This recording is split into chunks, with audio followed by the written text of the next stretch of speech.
28 ফেব্রুয়ারি 2026 United states এবং তার মিত্ররা হঠাৎ করে আঘাত হানে ইরানের উপর। উইদাউট এনি ওয়ার্নিং এক রাতেই শত শত এয়ার স্ট্রাইক। নিশানা শুধু মিলিটারি বেস ছিল না,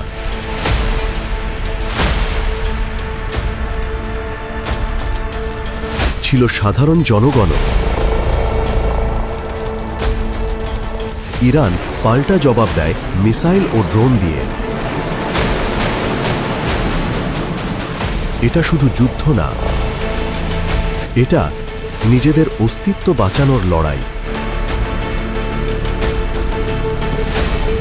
প্রশ্ন একটাই, কে অ্যাগ্রেসর আর কে ডিফেন্ডার?